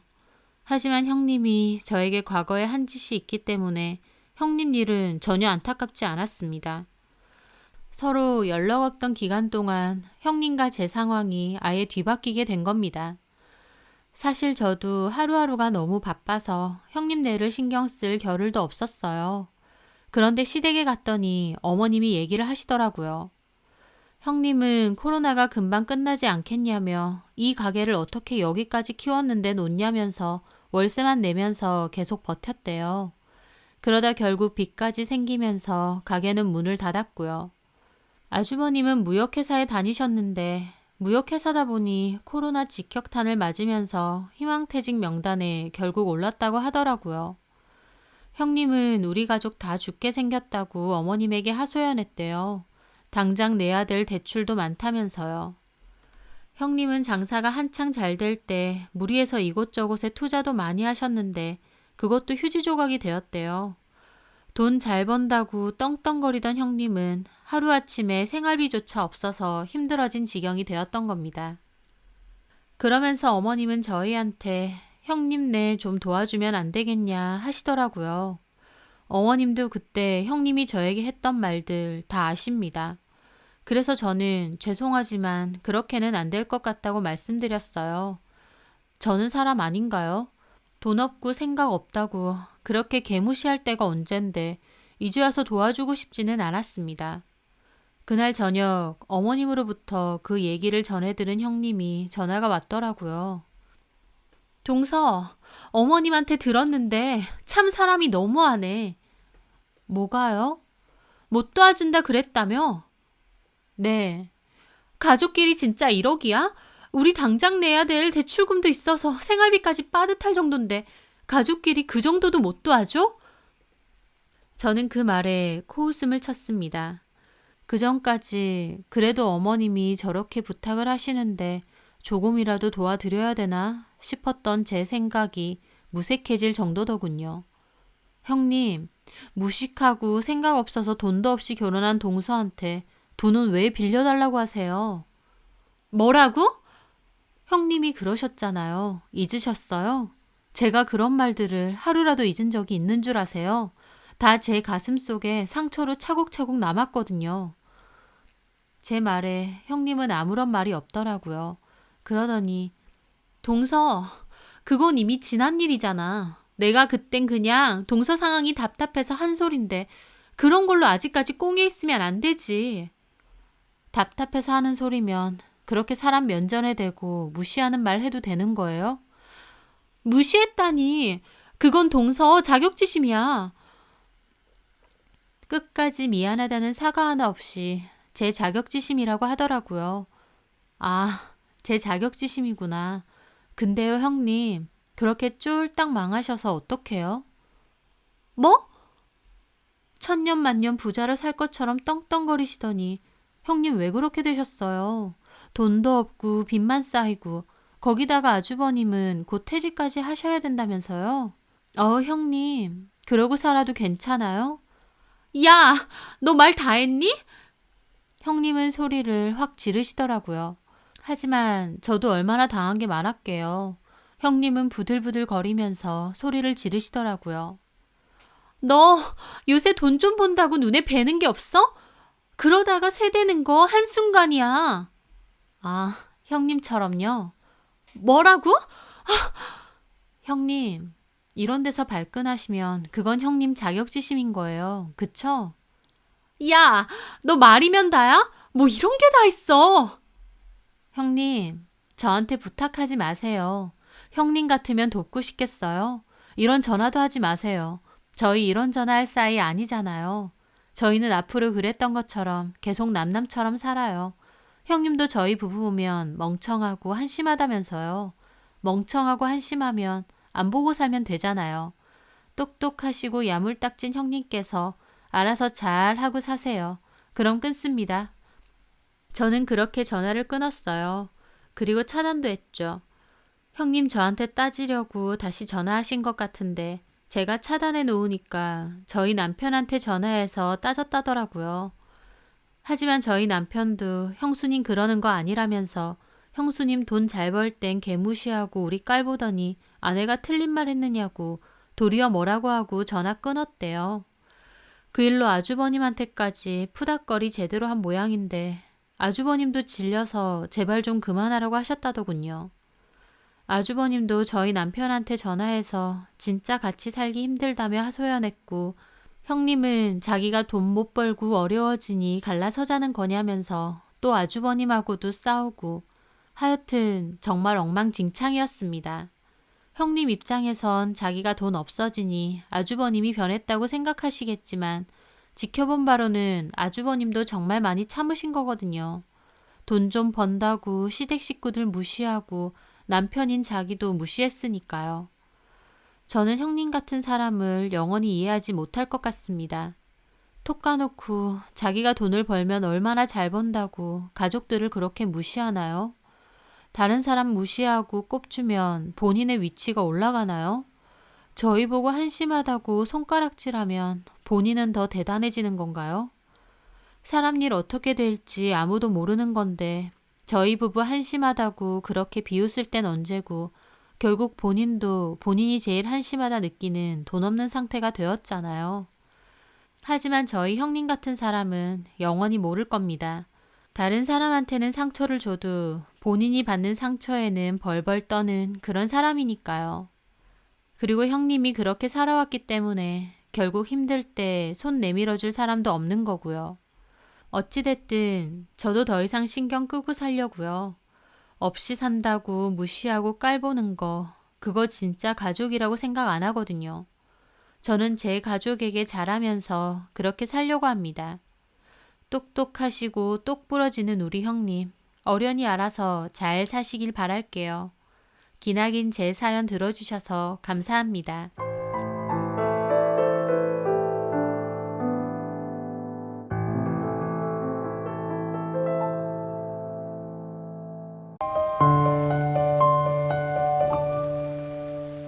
안녕하세요. 저는 지옥 같던 결혼 생활을 제 손으로 끝내고 지금은 사랑스러운 딸아이와 함께 제2의 인생을 살고 있는 여자입니다. 솔직히 한때는 제 인생에 다시는 봄날은 오지 않을 거라고 생각했어요. 이 시궁창 같은 현실에서 허우적거리다 결국 이렇게 늙어 죽는구나, 그런 절망뿐이었죠. 그런데 모든 걸 내려놓고 싶었던 바로 그 순간 제 안에 숨어있던 작은 불씨가 다시 타오르기 시작했습니다. 제가 어떻게 그 오랜 인내의 끝에서 모든 것을 되돌려주고 제 삶의 주인이 되었는지 그 통쾌한 이야기를 들려드리겠습니다. 제 어린 시절은 상처투성이었습니다. 아버지는 매일 술에 취해 엄마와 저를 때렸고 집안은 단 하루도 조용할 날이 없었죠. 저는 그 지긋지긋한 집에서 벗어날 수만 있다면 뭐든 할 수 있다고 생각했습니다. 그 아버지가 먼저 돌아가셨고 몇 년 뒤 어머니까지 돌아가셨어요. 그러면서 저는 혼자가 되었죠. 외롭고 너무 힘들었을 때 지금의 전 남편을 만났습니다. 그는 폭력적인 아버지와는 정반대의 사람이었어요. 늘 제 이야기를 들어주고 상처받은 제 마음을 따뜻하게 감싸주었거든요. 저는 다정함에 목마른 사람처럼 그 남자에게 걷잡을 수 없이 빠져들었습니다. 그리고 이 남자라면 내가 원하던 따뜻한 가정을 만들어줄 수 있을 거라 착각했던 것 같아요. 그 믿음 하나로 어린 나이에 결혼했습니다. 처음에는 드디어 나도 평범하고 행복한 가정을 꾸릴 수 있겠구나 희망에 부풀었죠. 하지만 제가 도망쳐 나온 저희 집이 작은 지옥이었다면 제가 스스로 걸어 들어간 곳은 더 크고 교묘한 지옥이었습니다. 결혼과 동시에 남편은 가면을 벗었습니다. 연애할 땐 그렇게 다정하던 남자가 결혼하니 세상 게으르고 자기 중심적인 본색을 바로 드러냈죠. 퇴근만 하면 옷과 양말은 아무데나 던져놓고 밥그릇 하나 싱크대에 가져다 놓는 법이 없었거든요. 제가 좀 시키기라도 하면 피곤한데 원래 이런 건 여자가 하는 거 아니야? 우리 엄마는 아빠한테 한 번도 이런 걸로 잔소리한 적 없는데 너는 왜 그래? 네, 남편과의 모든 대화의 시작과 끝은 우리 엄마였습니다. 그는 철저한 마마보이였고 시어머니는 아들을 우쭈쭈 떠받드는 사람이었거든요. 우리 아들은 어릴 때부터 머리가 비상했어. 크게 될 인물이니 와이프가 옆에서 내조해주고 잘 받쳐줘야 된다. 사실 남편은 그리 대단하거나 특별한 사람도 아니었어요. 하지만 어머님은 무조건 내 아들이 최고다, 내 아들은 특별하다라고 생각하셨죠. 어머님의 맹목적인 칭찬은 남편을 더욱 교만하게 만들었고 남편은 조금만 기분이 상해도 엄마에게 달려가 제 흉을 보기까지 했습니다. 한 번은 제가 남편의 태도를 견디다 못해 뭐라고 한 적이 있었죠. 아니나 다를까 그 길로 어머님께 전화가 걸려왔습니다. 너 남편한테 그렇게 하는 버릇 어디서 배웠어? 집안 분위기가 그 모양이라서 그런지 아주 엉망이네. 부모도 없어서 어디 배우지도 못한 것 같고 다 내가 가르쳐야겠다. 전화를 끊고 서글퍼하는 제게 남편이 다가와 말했습니다. 우리 엄마가 너 걱정돼서 그러시는 거잖아. 당신 제대로 된 집안 환경에서 안 커서 그런지 사랑받는 법도 모르고 아내의 역할이 뭔지도 잘 모르는 것 같아. 사실 정상적인 가정에선 여자가 어떻게 해야 하는지 보고 배워야 되는데 자기 집안 환경이 그게 아니었잖아. 나는 그런 거 다 이해하는데 남들이 보면 욕해. 그러니까 우리 엄마가 가르쳐주는 거, 알려주는 거 다 잘 배워놔. 어디 가서 배우겠냐? 그런 식이었습니다. 그들은 제 불행한 과거를 무기 삼아 저를 부족하고 결핍 있는 사람으로 만들었고 자신들의 행동을 가르침으로 포장했어요. 처음엔 너무 기막히고 서러웠는데 일종의 가스라이팅이었는지 나중에는 저도 제가 그런 사람이구나 싶더라고요. 폭언과 막말에 익숙해지게 된 거죠. 저는 이런 모욕을 듣고도 모른 채 해야 했습니다. 돌아갈 곳이 없다는 제 처지가 발목을 잡는 족쇄가 되었던 거죠. 지금 생각해도 참 비참하고 힘들었던 것 같아요. 속에서는 우울과 화가 계속 쌓여갔고요. 그러던 어느 날 남편이 저녁상 앞에서 폭탄 선언을 했습니다. 아이를 돌보느라 온종일 지쳐있던 제게 그는 마치 대단한 소식이라도 전하는 듯 상기된 얼굴로요. 여보, 나 회사 그만뒀어. 뭐라고? 나랑 상의 한마디도 없이? 당신 무슨 짓이야? 모르면 잠자코 있어. 다 계획이 있으니까. 당신은 맨날 그렇게 부정적이야. 요즘 주식으로 돈 버는 사람 많다고. 내가 아는 사람도 주식으로 돈 엄청 잘 벌었거든. 나 그 사람 밑에서 배우려고. 솔직히 월급 모아서 언제 부자 돼? 이건 기회야. 기회가 있을 때 잡아야 된다고. 그 사람이 아무나 가르쳐주는 줄 알아? 내가 이러는 거 결국 다 당신 고생 안 시키려고 이러는 거야. 가족을 위해서. 저는 기가 막혔습니다. 그의 말은 가족을 위한 것처럼 했지만 실상은 그냥 회사 다니기 싫어서 저지른 책임감 없는 짓이었죠. 남편은 두고 봐, 금방 강남에 아파트 사줄게 라며 큰 소리를 쳤지만 전혀요. 저에게 그 시기는 지옥 그 자체였습니다. 남편은 매일같이 휴대폰 주시계만 들여다보며 일이 일비했고 집안은 그의 한숨과 신경질로 가득 찼습니다. 당연하겠지만 결과도 처참했죠. 시어머니 돈에 여기저기서 끌어모은 대출까지 주식에 쏟아부었는데 그 돈을 몇 달 만에 흔적도 없이 날렸으니까요. 어느 늦은 밤 술에 취해 들어온 그는 제 앞에 무릎을 꿇었습니다.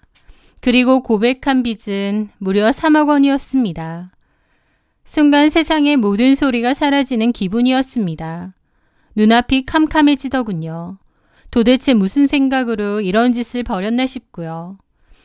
제 세상은 산산조각 났습니다. 남편은 방에 틀어박혀 망했다는 말만 반복했는데 그 와중에 어머님은 모든 책임을 제게 돌렸습니다.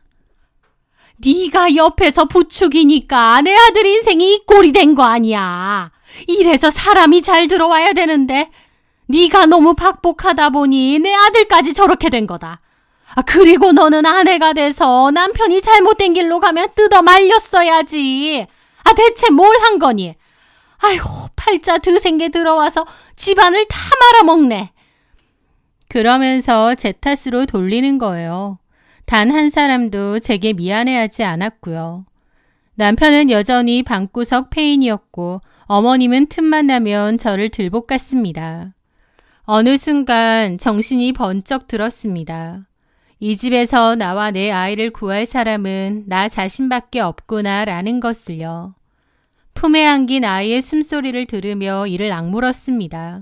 이렇게 살 순 없다고. 이 아이에게는 절대로 나 같은 시궁창을 물려주지 않겠다고. 반드시 내 손으로 일으켜 세우겠다고요. 그날 이후 저는 독하게 마음먹었습니다. 대학 시절 배운 웹디자인을 미천 삼아 쇼핑몰을 시작했죠. 아이를 둘러엎고 동대문 시장을 돌아다니며 발품을 팔았습니다. 그리고 집에 오면 아이를 재운 뒤 거실 구석에 조명을 세우고 새벽 4시까지 상품 사진을 찍고 꾸벅꾸벅 졸면서 상세 페이지를 만들었습니다. 집안일, 육아와 병행해야 했기에 하루 서너 시간 쪽잠을 자는 게 전부였지만 멈출 수 없었습니다. 실패하면 내 아이와 함께 길바닥에 나앉는다는 공포가 저를 채찍질했거든요. 간절함이 하늘에 닿았던 걸까요? 아이를 키우면서도 편하고 예쁘게 입고 싶은 엄마들의 마음을 정확히 꿰뚫은 코디가 입소문을 타기 시작했습니다. 주문이 하나둘 늘어나고 통장에 처음으로 수익이 찍혔을 때 저는 휴대폰 화면을 붙잡고 소리도 내지 못한 채 한참을 울었습니다. 그건 단순한 돈이 아니었습니다. 제 힘으로 다시 살 수 있다는 희망의 증거였고 제 자신에게 보내는 위로였으니까요. 그 돈이 점차 늘어나고 사업은 무섭게 번창했습니다. 그렇게 사업이 안정권에 접어들었을 때 저는 대학 동기였던 컴퓨터공학 전공 친구와 손을 잡고 과감한 투자를 했습니다. 고객의 취향을 분석해 옷을 추천해주는 AI 기반 시스템을 도입한 겁니다. 이 서비스는 업계 최초였고 저희 쇼핑몰은 순식간에 선두주자로 떠올랐습니다.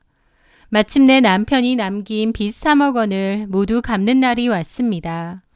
저를 짓누르던 거대한 바위가 사라지는 기분이었죠. 그리고 이사를 했는데 당연히 제 명의였습니다. 상황이 바뀌자 남편과 어머님은 가면을 바꿨었습니다. 처음에는 입이 닳도록 저를 칭찬하더군요. 어머님은 친구들에게 우리 며느리 덕에 어깨 펴고 산다 며 자랑했지만 그 끝은 늘 다 내 아들이 여자를 잘 들인 복이고 우리가 오갈 데 없는 너를 받아준 덕분이지 라는 말로 끝났습니다. 그러면서 너 우리한테 잘해야 돼. 솔직히 어느 집에서 너 같은 조건을 며느리로 맞이하고 싶어 하니? 나니까. 그리고 우리 아들이니까 편견 없이 받아들여준 거지. 그러니까 성공할수록 가족들한테 잘해야 돼. 그거 있잖아? 대번에 망한다. 그런 사람들 여러 봤어. 올챙이적 생각 못하는 사람들. 우리가 너 힘들 때 가족이 되어준 거 알지? 그거 알면 우리한테 잘해. 결국 남는 건 가족들밖에 없거든. 그런 식으로 저를 계속 가스라이팅 했죠. 게다가 남편도 겉으로는 저를 치켜 세웠지만 그 눈빛에서는 저를 이용해 먹으려는 계산이 있었습니다. 자기 진짜 대단하고 멋지다. 나는 자기가 이렇게 해낼 줄 알았어. 근데 우리 엄마 말처럼 알지? 자기가 이렇게 성공할 수 있었던 데는 우리 도움이 있었던 거. 내가 살아보니까 결국 가족이 제일 중요해. 잘 먹고 잘 살려는 게 결국 뭐야? 가족들 행복하게 해주려고 하는 거잖아. 나도 비록 빚만 남긴 했지만 가족들 전부 다 잘 살아보려고 노력하다가 그렇게 된 거 알지? 우리가 자기의 진짜 버팀목인 거야. 그걸 꼭 명심해야 돼. 라고 했죠.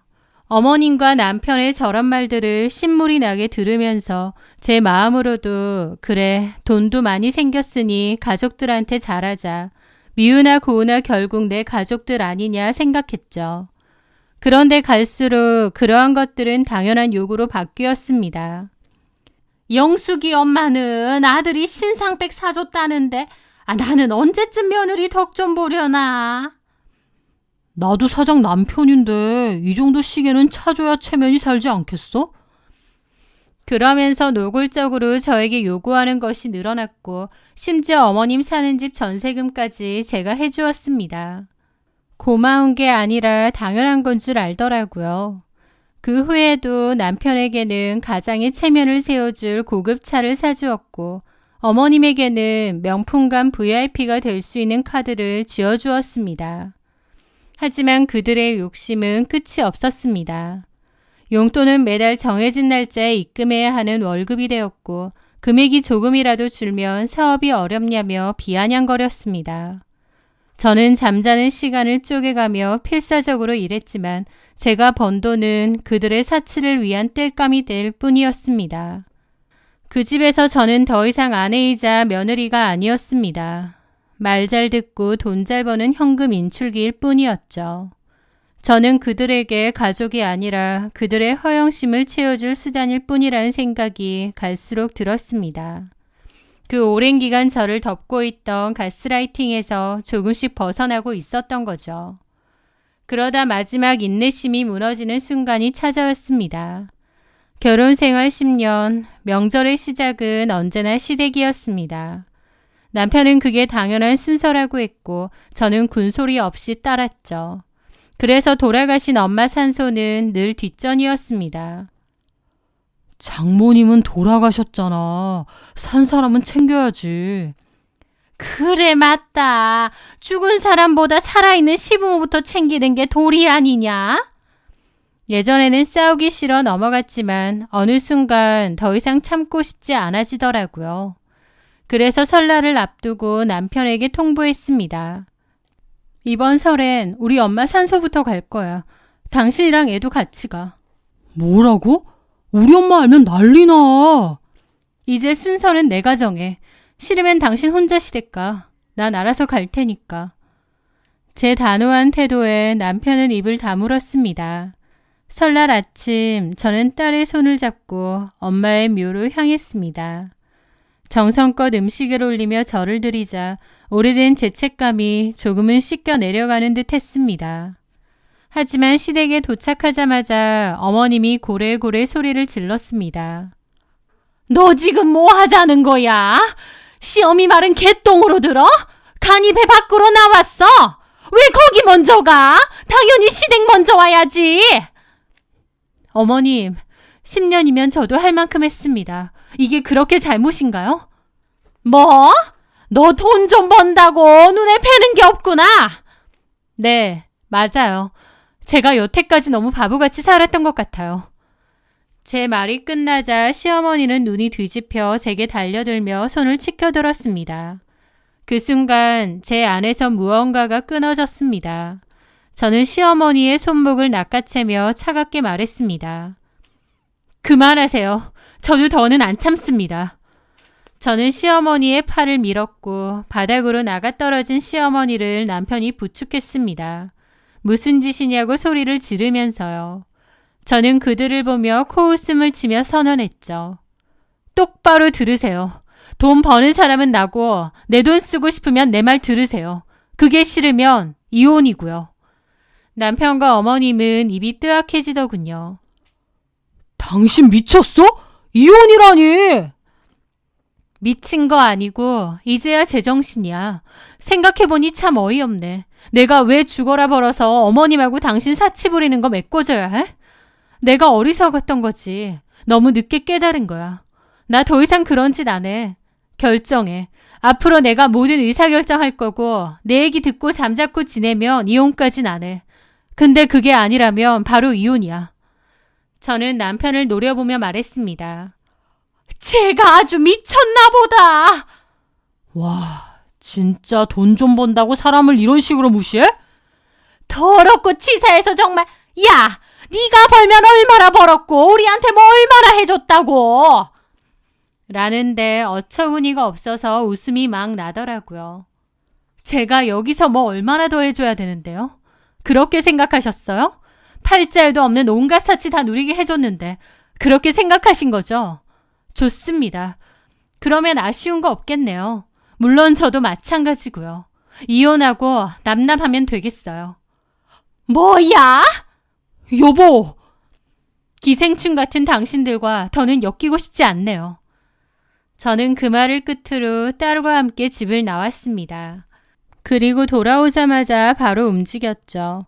가장 먼저 현관문 비밀번호를 바꾸고 남편의 신용카드를 모두 정지시켰습니다. 두 번 다시 제 돈으로 흥청망청 쓰게 둘 순 없었으니까요. 그 다음은 남편이 목숨처럼 아끼던 것들을 처분해야 했습니다. 제가 사준 명품 시계와 물건들을 싹 다 박스에 담아 중고 사이트에 팔아버렸습니다. 며칠 뒤 법적 절차를 거쳐 이혼 소장과 함께 어머님께 드렸던 전세금 반환 내용 증명을 보냈습니다. 일주일 안에 집을 비우고 돈을 갚지 않으면 강제 집행하겠다고요. 예상대로 어머님은 전화해서 악을 썼지만 저는 무시했습니다. 약속된 날짜에 집행관들과 함께 집을 찾았습니다. 현관 앞에서 버티던 어머님은 울고불고 소리쳤지만 법은 냉정했죠. 짐 하나하나 집 밖으로 내던졌어요. 길바닥에 짐더미 위에 주저앉아 욕을 퍼붓는 어머님의 모습을 보며 저는 10년 만에 처음으로 속이 시원하다는 걸 느꼈습니다. 그리고 그 후 저는 남편과 이혼했습니다. 남편은 자기도 보란 듯이 성공해서 제 콧대를 납작하게 해주겠다고 이를 갈더군요. 하지만 그가 택한 성공의 길은 한심하게도 도박이었습니다. 능력도 멋도 없는데 큰 돈은 벌고 싶으니 선택한 게 결국 도박이었던 거죠. 한심하게도요. 주변에서 들은 얘기로는 그나마 이혼하면서 재산분할 받은 돈 다 날렸다더군요. 광원랜드 근처 허름한 모텔을 전전하며 지내고 있다고 합니다. 어머님은 갈 곳이 없어 찜질방을 떠돌다 결국 변두리에 손바닥만한 월세방으로 들어갔다는 소식이 들려왔고요. 제가 눈치 보며 맞춰주던 사람들, 저라는 물주가 사라지니 단박에 그토록 초라한 신세가 된 겁니다. 지금의 저는 누구의 방해도 받지 않고 오직 제 딸과 저만의 행복을 위해 살고 있습니다. 아침이면 딸을 꼭 안아주며 사랑한다고 말해주는데 그때마다 진짜 가족은 이렇게 서로를 위해주고 사랑해주는 사이구나 새삼 깨닫습니다. 남편과 어머님에게서 받고 싶었던 그 가족에 대한 안정과 사랑을 저희 딸로부터 얻고 있는 것 같아요. 불우했던 가정사 때문에 시어머니와 남편의 가스라이팅에 휘둘려 10년을 바보처럼 살았습니다. 불합리하다는 걸 알면서도 나만 손해본다는 걸 알면서도 참았죠. 하지만 뒤늦게라도 정신 차렸고 더 이상 말도 안 되는 상황에 휘둘리지 않으려 발버둥 쳤습니다. 과거의 상처가 저를 족쇄처럼 올가매고 있었던 것 같습니다. 그들은 제 상처를 교묘하게 이용해 저를 지배하려 했고 저는 오랫동안 그것이 제 운명인 줄로만 알았습니다. 하지만 깊은 절망 속에서 깨달았습니다. 제 삶의 유일한 구원자는 바로 저 자신이라는 것을요. 저를 짓밟으려는 손을 뿌리치고 스스로 일어설 때 비로소 진짜 제 인생이 시작되었습니다. 혹시 지금 누군가에게 부당한 대우를 받으며 홀로 눈물 짓고 있다면 부디 제 이야기를 통해 작은 용기라도 얻으셨으면 좋겠습니다. 당신은 결코 부족하거나 못난 사람이 아닙니다. 누구보다 행복할 자격이 충분한 소중한 존재입니다. 긴 이야기 끝까지 들어주셔서 진심으로 감사합니다. 앞으로는 제 딸과 함께 웃을 일만 만들며 보란 듯이 잘 살겠습니다.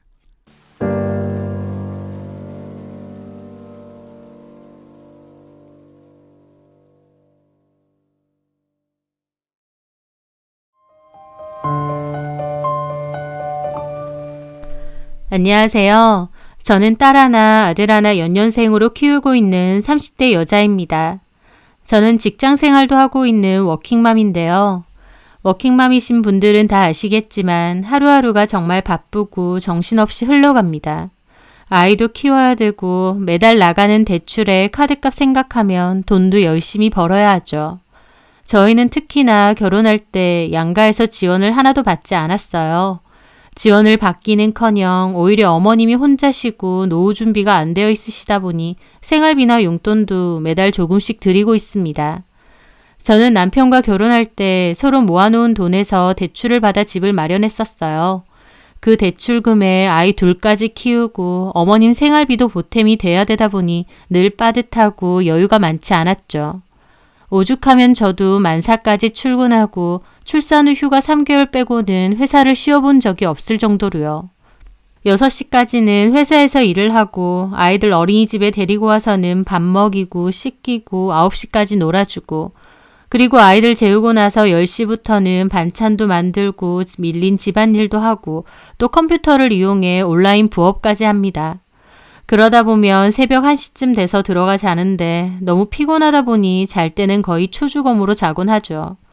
쉼없이 나름 빡빡하게 살고 있지만 조금씩 갚아가는 대출, 조금씩 커가는 아이들을 보며 뿌듯함도 느끼고 나름 열심히 살아가고 있어요. 시댁은 한 달에 한 번 정도 찾아가는데요. 1시간 정도 거리라서 엄청 가까운 건 아닌데 연락도 자주 오시고 한 달에 한 번은 무조건 오라고 하세요.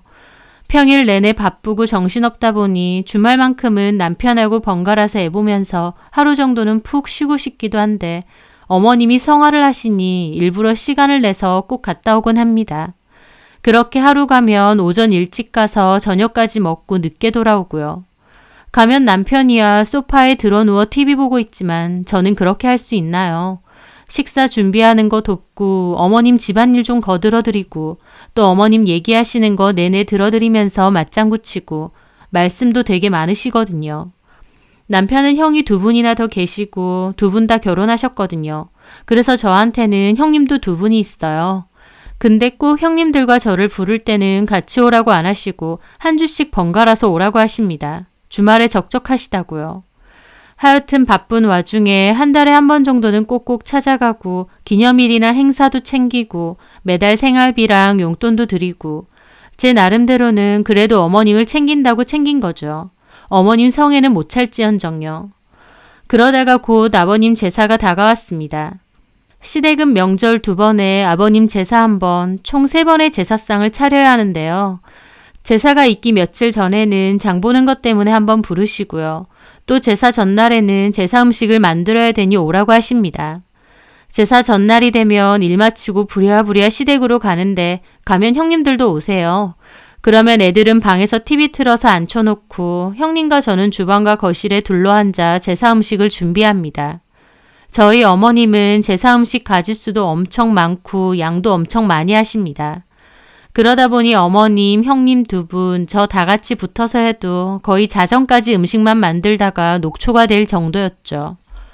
음식도 쓸데없이 너무 많이 하시는 데다 끝나면 들고 가서 먹으라고 봉지에 퍽퍽 담아서 냉장고에 넣어놨다가 주시는데 솔직히 기름 가득한 전들 그렇게 대충 봉지에 싸서 냉장고에 넣어뒀다가 들고 오면 기름 냄새도 너무 나고 맛도 없어요. 먹고 싶지도 않고요. 굳이 이렇게 많이 하실 필요 있느냐 말한 적도 있는데 제사 음식은 정성인데 보기 좋게 많이 해야 되는 거라고 그건 기본이라고 뭐라고 하시더군요.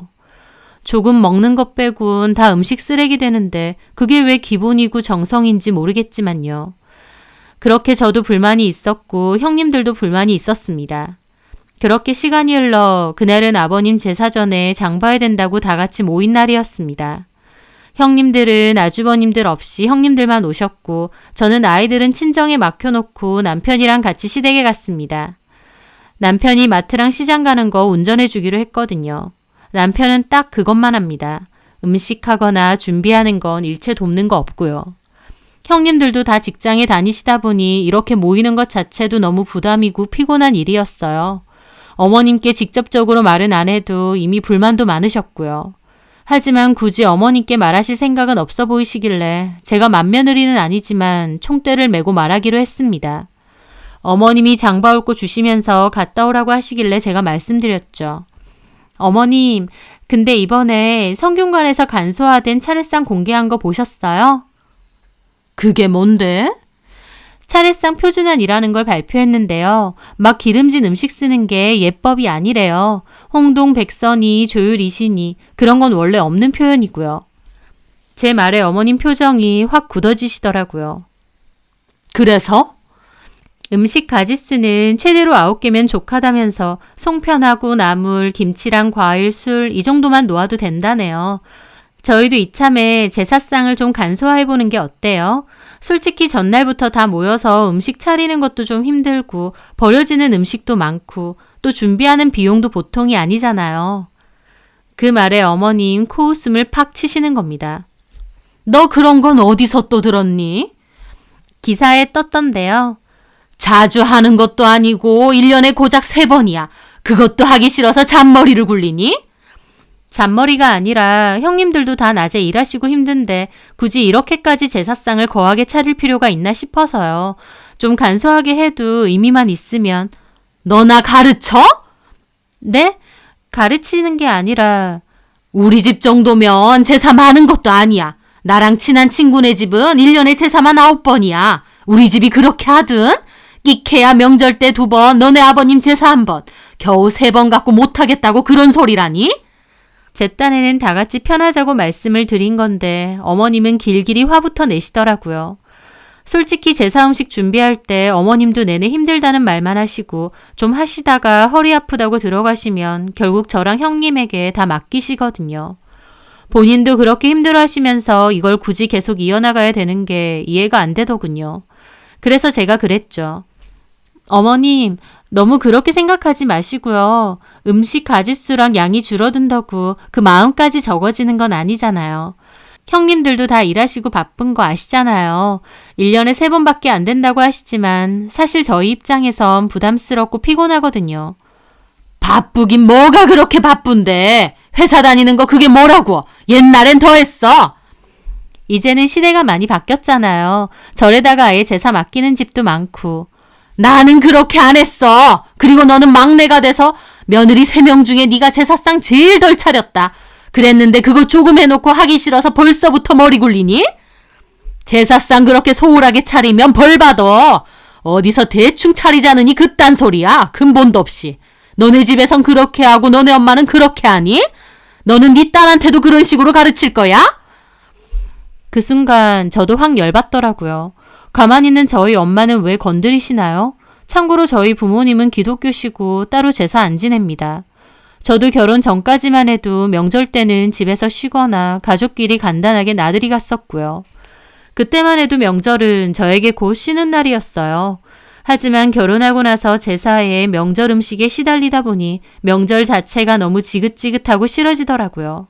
명절이 다가온다 생각하면 스트레스부터 받을 정도로요. 저는 서로 다 좋은 쪽으로 좀 간략하게 하자고 말씀을 드리는 건데 뜬금없이 너네 집, 너네 엄마 어쩌고 하시니까 저도 기분 나쁘더라고요. 그래서 저도 말했습니다. 어머님이 그렇게 전통을 제대로 따지시는 분인 줄 몰랐어요.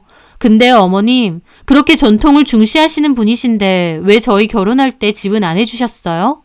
어머님 말 맞다나 전통적으로 결혼할 때 시댁 쪽에서 집 해주잖아요. 제 말에 어머님이 입 뜨악해지시더라고요. 옆에 있던 형님들도 놀라시고요. 어머님이 저한테 뭐라고 하실 땐 가만히 있던 남편도 그제야 와서 저를 말리는 겁니다. 왜 그래 엄마한테? 그만해. 얘 말하는 것 좀 봐라. 솔직히 그렇잖아요. 그렇게 전통 따지실 거면 저 회사부터 그만둘게요. 어디 여자가 바깥 일을 해요. 집안일이나 하고 남편 뒷바라지하고 아이나 잘 키우면 되지. 저 회사 가서 그만둔다고 하겠습니다. 저희 대출 갚을 거 그거 남편 혼자 다 갚으면 되겠네요. 전통적으로 바깥 일은 남자가 하는 거니까. 제 말에 어머님 눈 뒤집히며 악을 쓰시더군요. 형님들도 솔직히 제 말에 동조하면서도 괜히 그만하라고 말리시고요. 남편도 저보고 그만하라고 하는 겁니다. 하지만 저도 이렇게 된 이상 할 말 다 해야겠다 싶어서 말했죠. 톡 까놓고 이 집 제사인데 엄밀히 이 집 사람들도 아닌 여자들만 고생하면서 제사상 차려야 돼요? 다 준비해 놓으면 남자들은 와서 절 올리는 게 전부 아니냐고요. 어머님한테 매달 생활비에 용돈도 챙겨드렸고 한 달에 한 번 꼬박꼬박 찾아뵙고 저 받은 거 하나 없어도 나름 할 만큼은 했습니다. 그런 거에 불만도 없었고요. 근데 이렇게 나오시면 저도 어떻게 해야 될지 앞으로 생각 좀 해봐야 되겠어요. 아무리 제가 며느리라고 해도 가족끼리 서로 존중해줘야지. 그렇게 옛날 사고방식에서 못 벗어나서 며느리 종 취급하시고 그게 어머님이 말하시는 전통이라고 하시면요.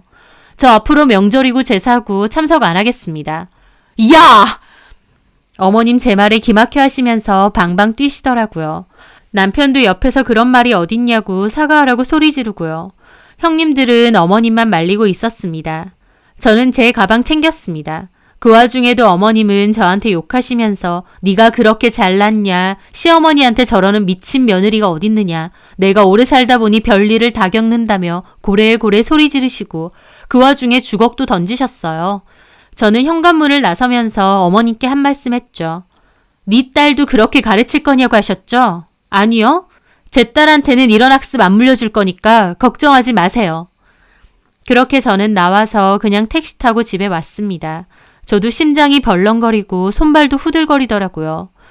솔직히 처음엔 좋게 말씀드릴 생각이었는데 어머님이 너무 공격적으로 받아들이시고 너네 엄마 어쩌고까지 하시니까 저도 흥분을 했습니다. 하지만 그렇게 한 것에 대해 후회는 없었어요.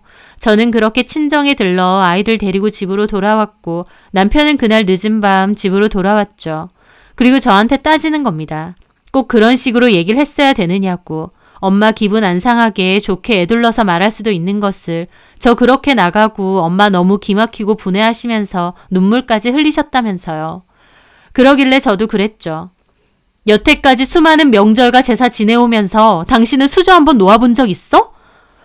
형들도 안 하고 엄마도 못하게 하시는데 어떻게 하냐? 그러니까 나는 퇴근해서 부랴부랴 어머님 댁 가서 몇 시간이나 기름전내 맡아가면서 음식 만들 때 당신은 뭐 했어?